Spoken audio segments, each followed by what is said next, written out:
حدیث میں آتا ہے، ارشاد ہے مدنی کریم صلی اللہ علیہ وسلم کا کہ بعض لوگ اللہ کی زمین پہ چلتے ہیں،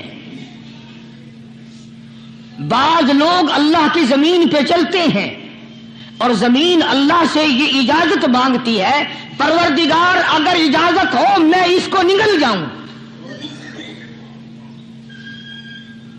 میں نہیں چاہتی کہ اس کے منحوس قدم مجھ پہ پڑتے رہیں، اجازت ملے میں اس کو لقمہ بنا کر کے نگل جاؤں، اس کو زمین کی تہ میں لے آؤں۔ اور ایک اور ارشاد ہے حضور کریم صلی اللہ علیہ وسلم کا، یوں فرمایا کہ جب قوم کے اندر تین چیزیں ہو جائیں، جب کسی قوم میں تین عادتیں، تین خصلتیں، تین برائیاں پیدا ہو جائیں تو سرکار مدینہ صلی اللہ علیہ وسلم نے فرمایا وہ قوم پھر زمین کے اوپر بسنے کے لائق نہیں رہتی، اس قوم کو زمین کے اندر غرق ہو جانا چاہیے۔ وہ کون سی باتیں ہیں؟ ارشاد فرمایا محمد عربی صلی اللہ علیہ وسلم نے کہ پہلی بات تو ان کی یہ ہے کہ جب قوم کے امیر لوگ، غنی لوگ، مالدار لوگ بخیل ہو جائیں، اللہ تعالیٰ نے جو ان کو سرمایہ دیا ہے، رب العالمین نے جو ان کو پیسہ اور دولت دی ہے، اس میں کسی غریب کا وہ حصہ ہی نہ رکھے۔ چنانچہ آج آپ دیکھ لیں فالتو لاکھوں روپیہ لگ جائے گا، لیکن کسی بیوہ کے گھر ایک سیر آٹا دینا، کسی یتیم کے سر پہ ہاتھ پھیرتا ہوا امیر آدمی شرماتا ہے کبھی میرے ہاتھ کی ہتھیلی نہ گھس جائے۔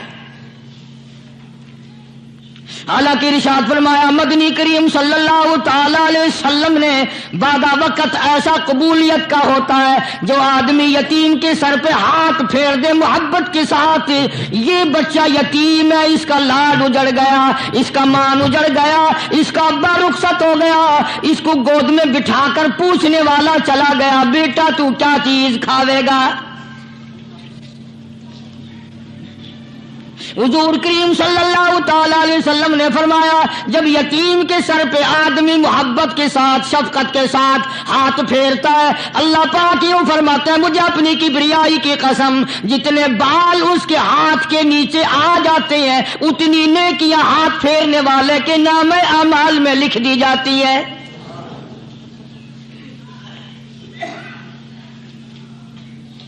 مگر ہمارے یہاں دستور نہیں، غریب کو مارو اور نیچا کرو اسے۔ جناب مدنی کریم صلی اللہ تعالی علیہ وسلم تشریف لے جا رہے ہیں، راستے میں کچھ بچوں کو کھیلتے ہوئے آپ نے دیکھ لیا، بڑی خوشی سے چھلانگے لگا رہے ہیں، بچے کھیل رہے ہیں، ایک بچہ دیوار کے ساتھ بالکل مونچھا غمزدہ پریشان کھڑا ہے۔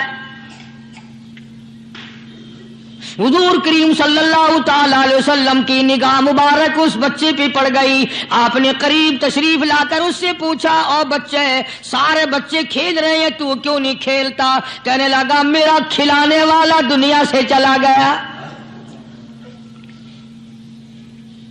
کیسے کھیلوں؟ ابا نہیں، اماں نہیں، ہر وقت پریشان رہتا ہوں، لوگوں کے دروازوں پہ چوکھٹوں پہ دھکے کھاتا ہوں۔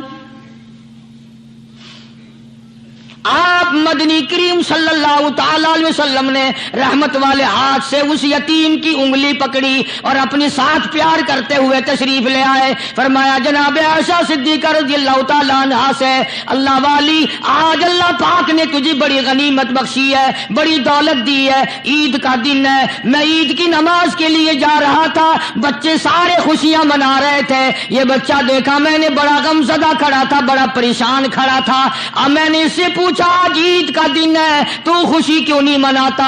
بچہ نے جواب دیا میری خوشی منانے والے دونوں ہی چلے گئے۔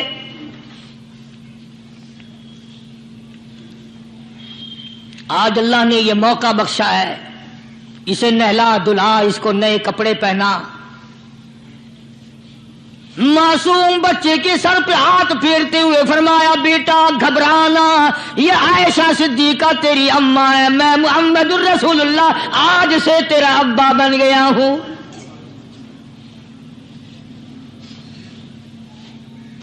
नहलाया धुलाया, खिलाया पिलाया, हंसाया, उसे बुलाया, साथ लेकर जब हुजूर करीम सल्लल्लाहु ताला अलैहि वसल्लम उन बच्चों के पास से फिर गुजरे जो पहले खेल रहे थे।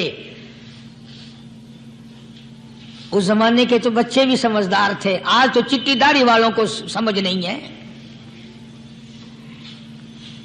कब्र बिल्कुल किनारे, कब्र के किनारे पे खड़े हैं, फिर भी समझ नहीं।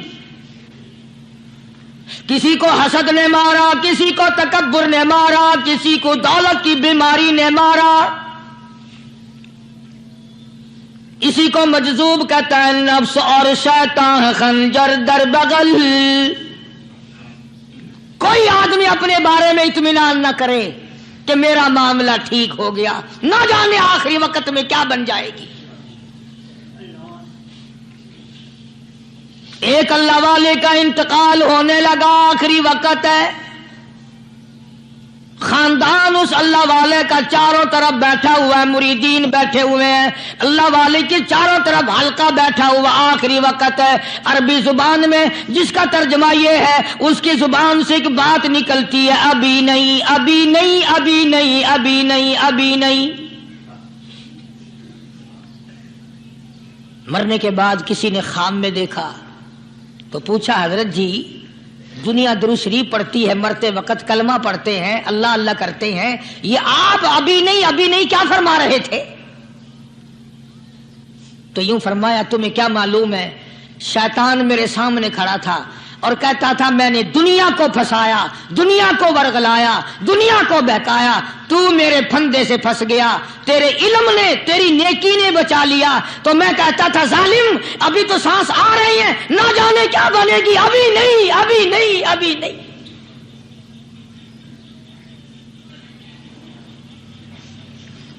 इसी को मजजूब कहता है, क्या मालूम क्या बन जाएगा, किस हाल में दम निकलेगा, रात को क्या हो जाएगा, दिन को क्या बन जाएगा। फरमाया, नफ्स और शैतान है खंजर दर बगल, नफ्स और शैतान है खंजर दर बगल, वार होने को है ए गाफिल संभल। आया दुश्मन का वार। 4 नमाजें पढ़ी, बाकी सारी दुनिया काफिर नजर आने लग जाती है। मैं नमाजी हूं, ये सारे बेईमान फिरते हैं। शैतान पैदा करता है ये चीजें। अगर अल्लाह नाम पे थोड़ी सी कभी खैरात कर दी तो बहाने बहाने लोगों के सामने जिक्र हो रहा है, अजी आजकल तो हमारे कारोबार नहीं, वरना इंशाअल्लाह फला मस्जिद जो है ना ये हमने बनाई थी।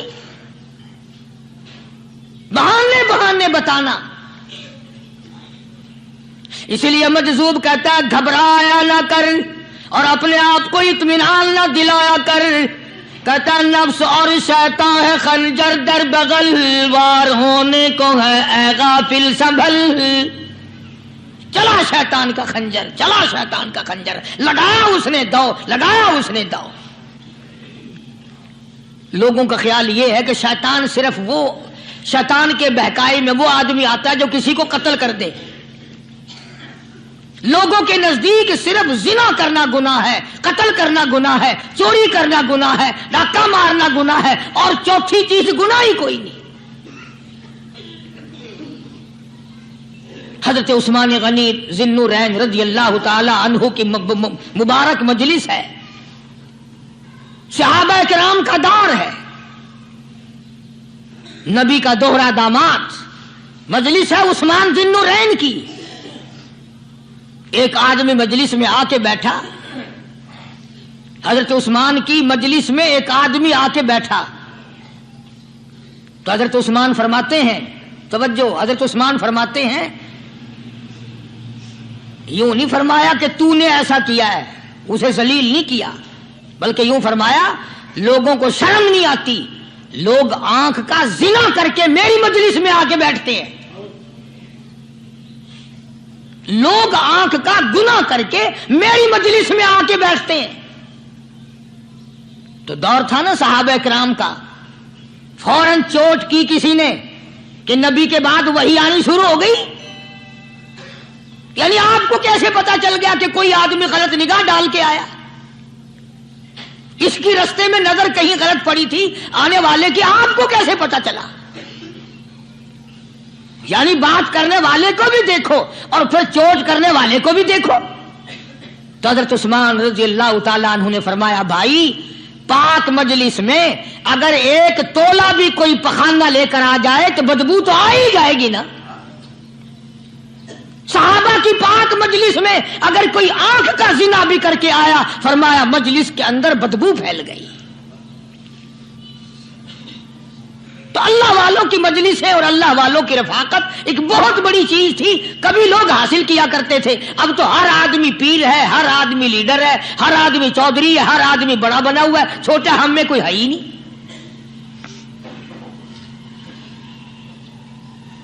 और इन वलियों की भी अलग अलग विचारों की रमजें होती हैं।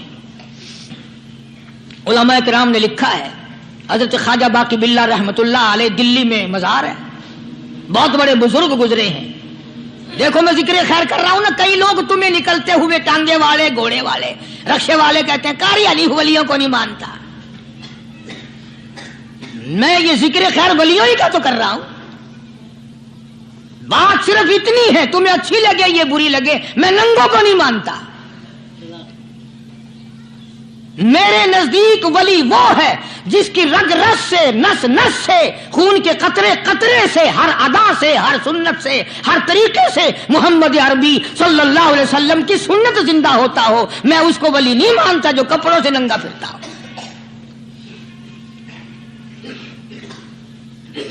ख्वाजा बाकी बिल्ला रहमतुल्लाह अलैह को भटियारे ने देखा, एक तबाही तंदूर वाला। हजरत ख्वाजा साहब को देखा कि जामिया मस्जिद दिल्ली के पैड़ियों पे, सीढ़ी पे कभी चढ़ते हैं, कभी उतरते हैं, कभी चढ़ते हैं, कभी उतरते हैं, परेशानी का आलम। तो तबाही तो जरूर था, भटियारा तो था, मगर था तो दिल्ली का। वो समझ गया कि हजरत को कोई परेशानी है। पहुंचा और जाके कहने लगा, हजरत क्या बात है, आज रात काफी गुजर गई है, आराम फरमाओ, कभी चढ़ते हो कभी उतरते हो, परेशानी क्या परेशानी है? फरमाया 4 मेहमान हैं, खाना खिलाना है, मेरे पल्ले कुछ नहीं। अंदाजा लगाओ, अभी अभी वली ये कह रहा कि मेरे पल्ले ढेला दमड़ी कुछ नहीं, 4 मेहमान हैं, शर्मिंदा हूं उनको खाना खिलाने के लिए। तो वो कहने लगा, हजरत ये कौन सी फिक्र की बात है, मैं भी लाता हूं। वो खाना लाया और हजरत के मेहमानों को खाना खिलाया। खाना खा लिया, फारिग हो गए। देखो वली की बात, अभी तो कहता था कि रोटी नहीं है, और अभी अभी वही वली कहता है भटियारे का हाथ पकड़ के, मांग क्या मांगता है, मांग क्या मांगता है। अब तेरे जैसा अगर वहां होता तो कहता कि जी कोई गवर्नरी शर्वनरी दिलाओ, असेंबली की मेंबरी दिलाओ, कोई तोड़े इलाके का ढेर सियाना हो गया तो आख्या कि जी मैं को बई पर ना दो, पहली पुरानी थी गई है, हूं मैं को कोई नवी लावी चा पर ना हो। यह शय मंगनी है और क्या मंगेया। ख्वाजा बाकी बिल्ला रहमतुल्लाह अलैह भटियारे का हाथ पकड़े खड़े हैं, फरमाने लगे, मांग क्या मांगता है। वो तबाही भी दिल्ली का था ना, कहने लगा, हजरत बस अल्लाह का दिया सब कुछ है, बस आप रहने दें। फरमाया नहीं नहीं, मांग क्या मांगता है। उसने कहा, हजरत फिर अगर देने पे ही आए हो ना, और अगर इतना ही दरियाए करम जोश में है और आप देने का जज्बा लिए हुए हैं, फिर मुझे अपने जैसा बना दो, अपने जैसा बना दो। क्या मांगा है, मुझे अपने जैसा बना दो। फरमाया नहीं बर्दाश्त कर सकेगा। कहने लगा, फिर पूछते क्यों हो क्या मांगता है, जब देना ही कुछ नहीं तो पूछते क्यों हो, अगर देने पे आए हो अपने जैसा बना दो।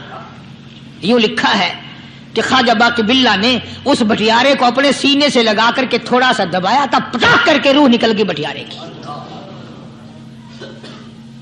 بلا جو تجلیات خداوندی بتدریج آہستہ آہستہ سینے میں آئے تھے، ان کا کرنٹ وہ یکدم برداشت کیسے کرتا؟ میرا عرض کرنے کا مقصد یہی ہے کہ ہم لوگ اپنے آپ کو کب سنبھالیں گے، اور وہ کون سا وقت آئے گا کہ ہم اس بات کے قائل ہوں گے اور تسلیم کریں گے کہ جو کرتا ہے خدا کرتا ہے، بندہ کچھ نہیں کر سکتا۔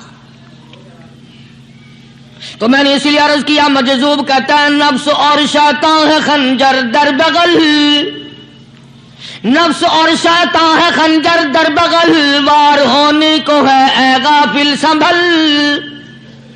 کبھی 4 دن بیٹھ کے اللہ اللہ کر لی، تسبیح پھیر لی، تو دوسروں کو یہ تو دنیا کے دھندے میں پھنسے ہوئے ہیں، میں بہت بڑا ولی ہوں، میں بہت بڑا ابدال ہوں، مجھ سے بڑا تو کوئی نیک ہے ہی نہیں۔ یہ بہت بڑی مار ہے شیطان کی۔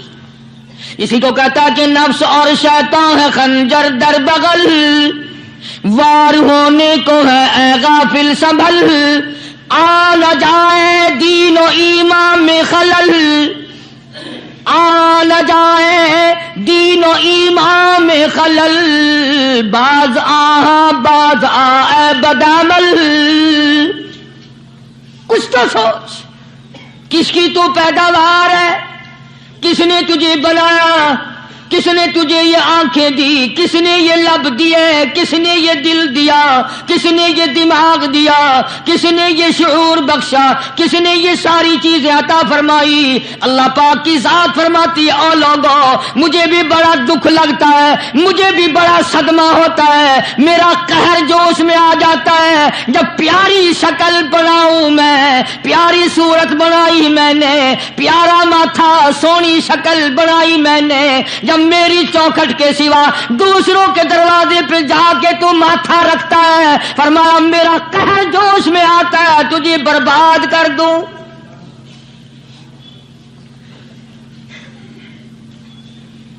سب کچھ میں نے دیا، سب کچھ میں نے بخشا، اور پھر بھی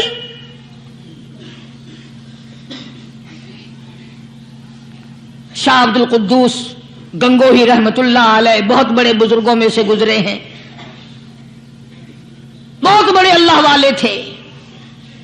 ایک راستے سے گزر رہے ہیں، مریدین ساتھ ہیں، حلقہ ساتھ ہے، راستے میں ایک گندگی کا ڈھیر پڑا ہوا تھا، بدبو آ رہی تھی۔ تو شاہ عبد القدوس نے اپنے حلقے اثر کے لوگوں سے اور مریدوں سے کہا ٹھہر جاؤ۔ حالانکہ لوگ ناک پہ کپڑا رکھ کر جلدی گزرنا چاہتے تھے، بدبو سے بچنے کے لیے تیز رفتار وہاں سے گزرنا چاہتے تھے، مگر شیخ کے کہنے پر کھڑے ہو گئے۔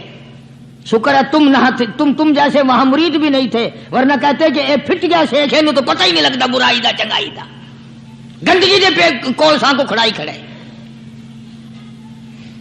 شاہ عبد القدوس رحمت اللہ علیہ گنگوئی رحمت اللہ علیہ نے فرمایا او لوگو، یہ گندگی، یہ پخانہ، یہ افولت والی چیز تمہیں ایک سبق دے رہی ہے۔ تو بڑے حیران ہوئے کہ گندگی سبق دے رہی ہے کہ ہاں یہ بدبو کا ٹھکانہ یہ سبق دے رہا ہے کہ ہاں یہ ایک سبق تمہیں پڑھا رہا ہے۔ اور وہ کیا؟ شیخ فرمانے لگے یہ گندگی تم سے کہتی ہے او لوگوں، کل سے پہلے میں مٹھائی کی صورت میں حلوائی کی تھال میں رکھا ہوا تھا، جو دیکھتا تھا اس کے منہ میں پانی آ جاتا تھا، حلوے کی صورت میں تھا، جلیبی کی صورت میں تھا، امرتی کی صورت میں تھا، اور اے گندگی کا ڈھیر لوگوں تم سے یہ کہتا ہے کل میں فروٹ والے کی ٹوکری میں رکھا ہوا تھا، اناج کی شکل میں تھا، غلے کی شکل میں تھا، پھل کی شکل میں تھا، فروٹ کی شکل میں تھا، مٹھائی کی صورت میں تھا، جو مجھے دیکھتا تھا اس کو میں پیارا لگتا تھا، میری چاہت معلوم ہوتی تھی، میری ضرورت معلوم ہوتی تھی، جو دیکھتا تھا منہ میں پانی آ جاتا تھا۔ او انسان، ایک رات تیرے پیٹ میں جانے کا اتفاق ہوا، او انسان آ دیکھ لے میرا کیا حال بن گیا۔